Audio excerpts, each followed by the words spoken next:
was that? You're dying to hear about my favorite weird little guys from fiction. Put your pants back on, I'm on it. I love weird little guys. In general, but mainly in fiction. That's when they get to be at their weirdest and most silly. This is a list of 14 of my favorite weird little guys, and as a preface, weird little guys in my book is gender neutral. Starting off strong, Venka from The Outside by Ada Hoffman. The Outside by Ada Hoffman is a twisty, turny, mind-melting space opera sci-fi adventure.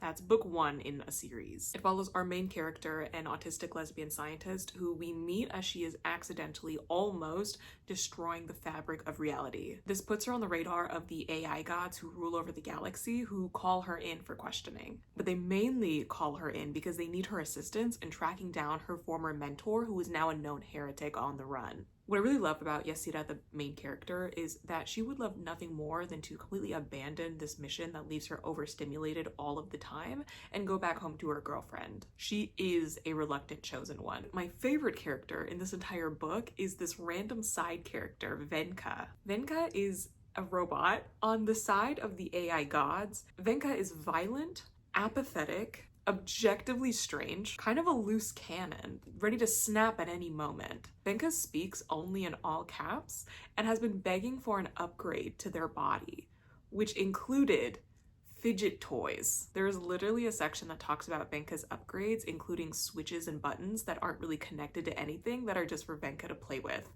I love Venka. Venka also does not take up a lot of time on page, but boy, are they a scene stealer. Next on the list is one of the OG weird little guys, Dracula, from the book Dracula. I think what's really funny about Dracula as a character in pop culture is that he's typically very terrifying, very intimidating, and he is like the villain of the book Dracula, right? But he's also just he's what a guy. What a silly little guy. He's very strange and awkward in the original text. He is also, I'll say it, in love with Jonathan, which, by the way, happy Pride Month.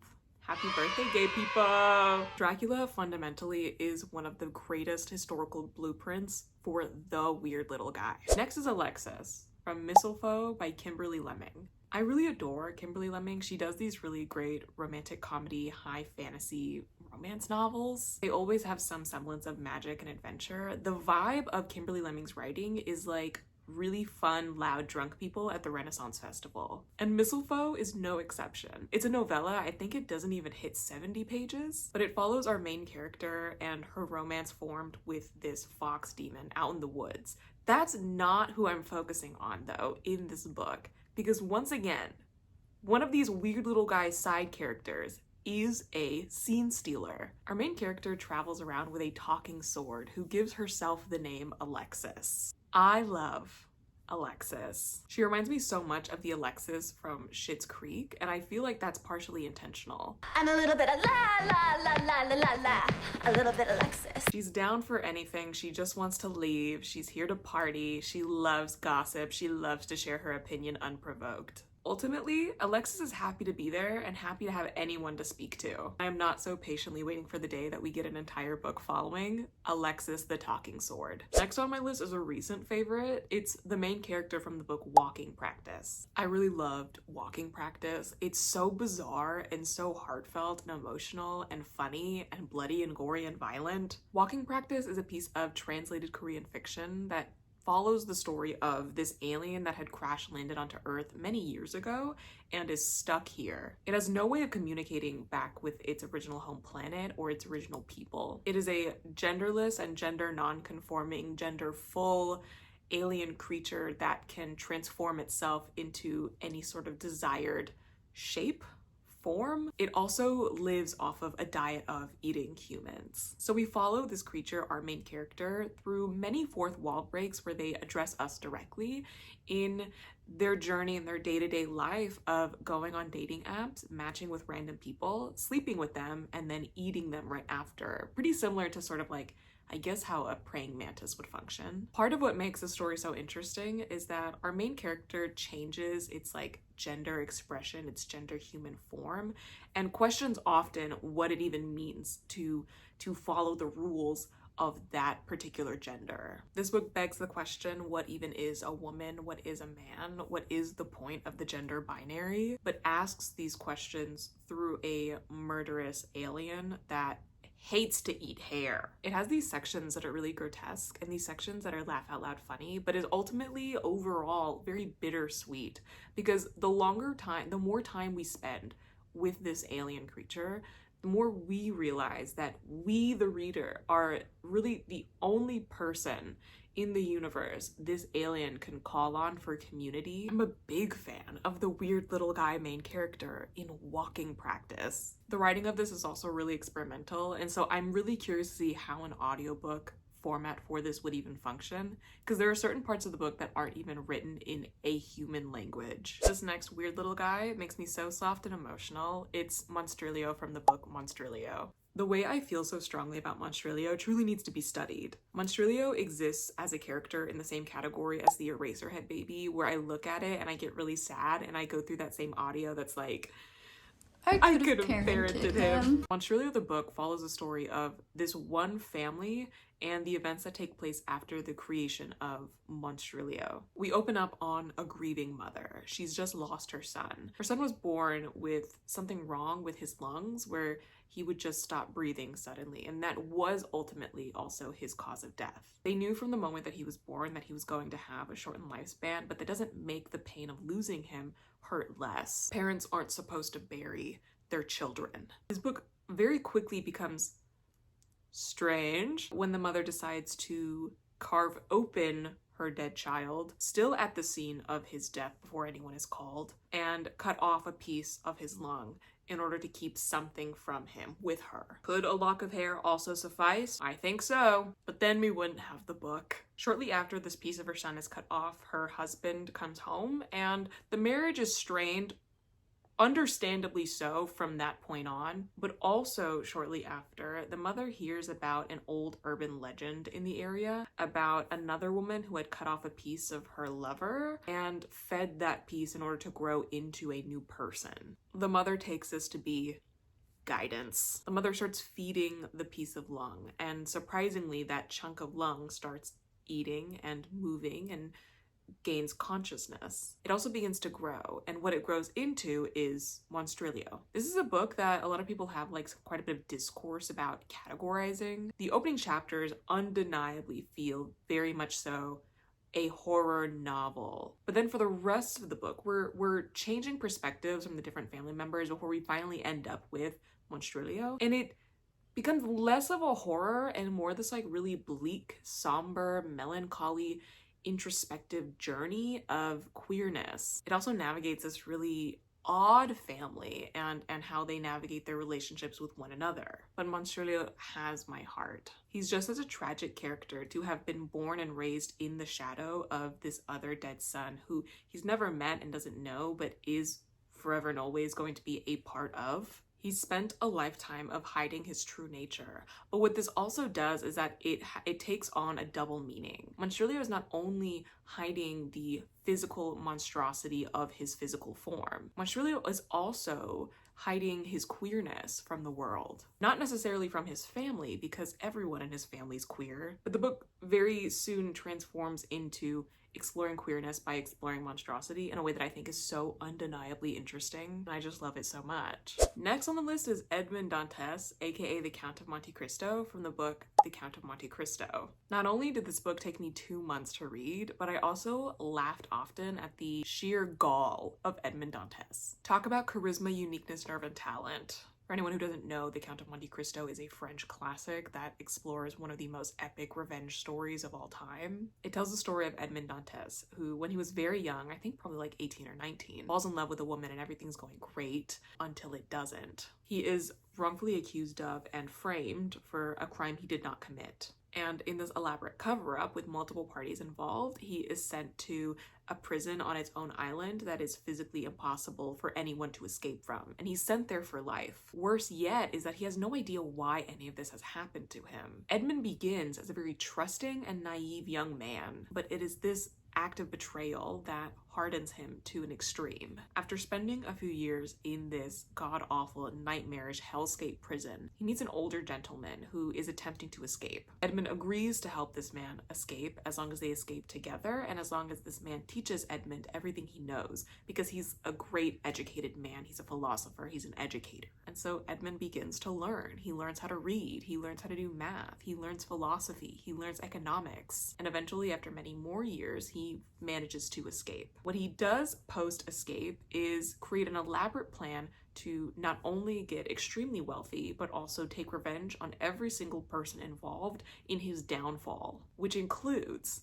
taking on numerous false identities and inserting himself in numerous subplots with lots of drama and chaos and a lot of the things. What I really enjoy about The Count of Monte Cristo, despite its insane length, is that with Edmund, we do explore what happens when a character who is fueled by vengeance takes things too far. We watch how that impacts his journey further. We watch how this impacts him accidentally finding his way back to his humanity. I hate the love story he enters. Don't ask me about that love story. Ew, yuck, no. If you're wondering about the 2002 film adaptation, no, it is not accurate at all.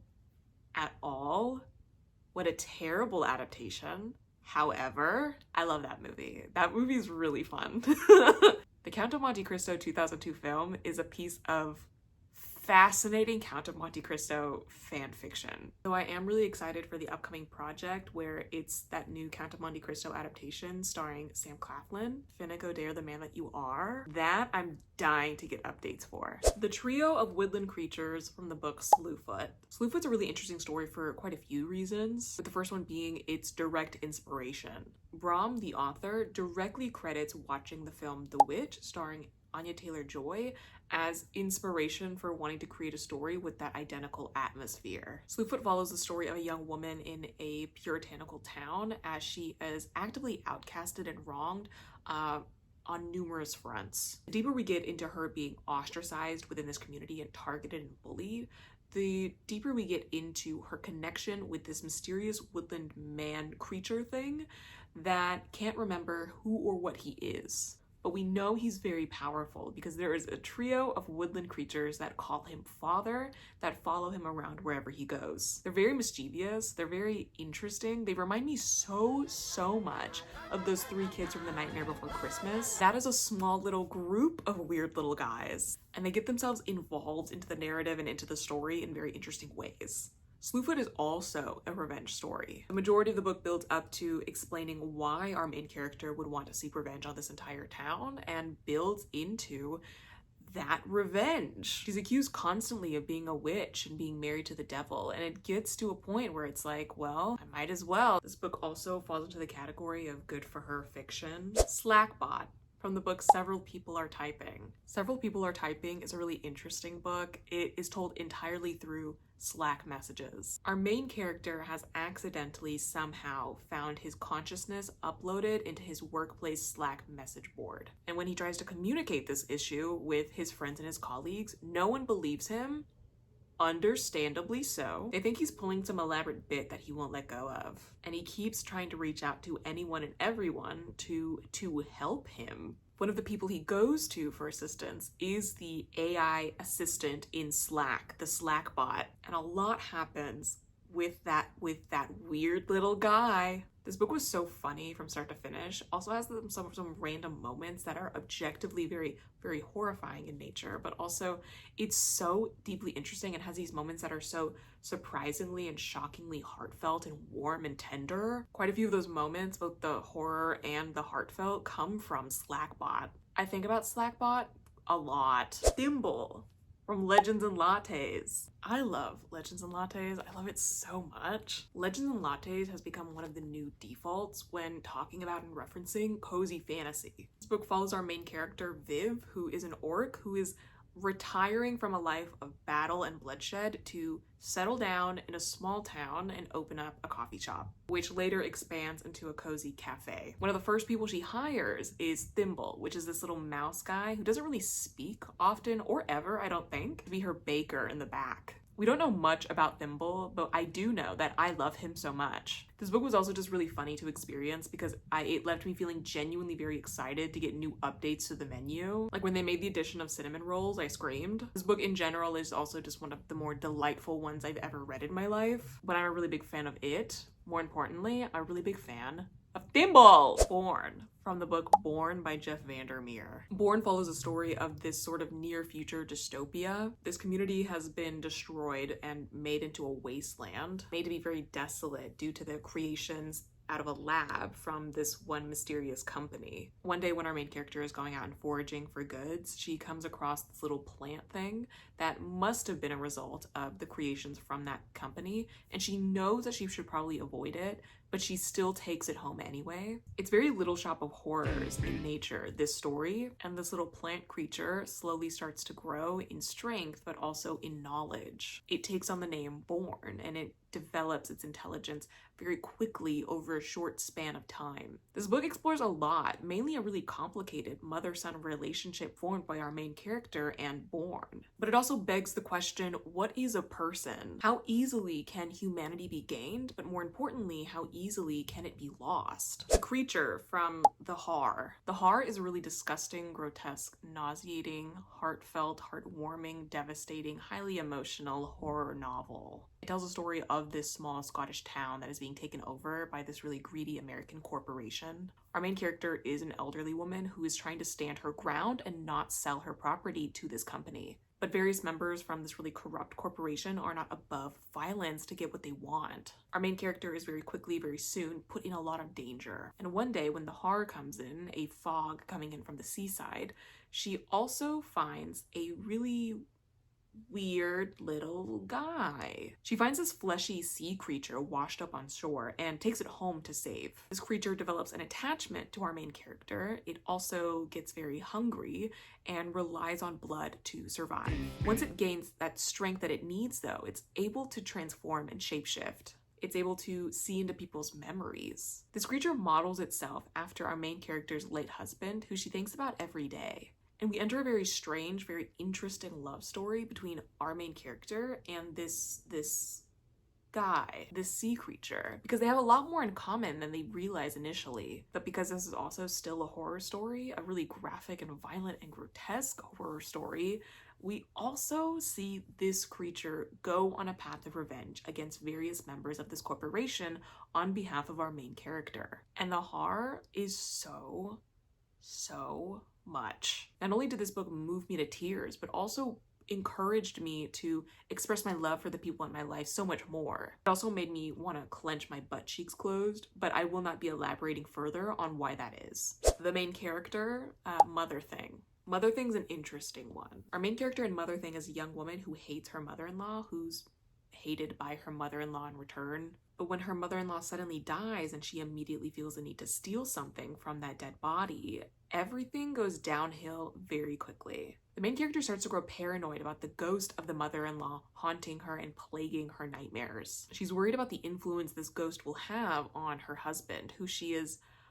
unnaturally, uncomfortably obsessed with. Our main character is fueled by paranoia and goes on a rampage and spirals for the entirety of the book.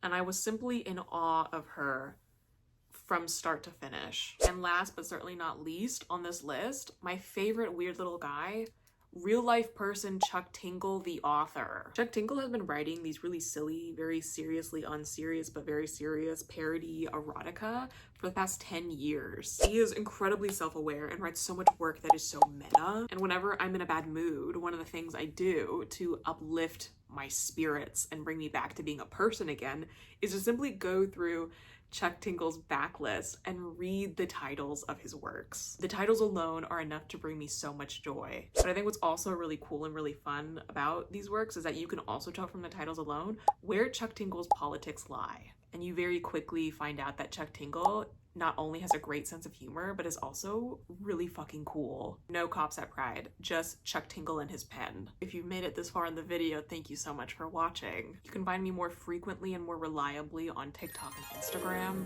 and I still have yet to know how I'm supposed to be closing out my videos. Okay, bye. I'm a little bit of la la la la la la la, a little bit Alexis.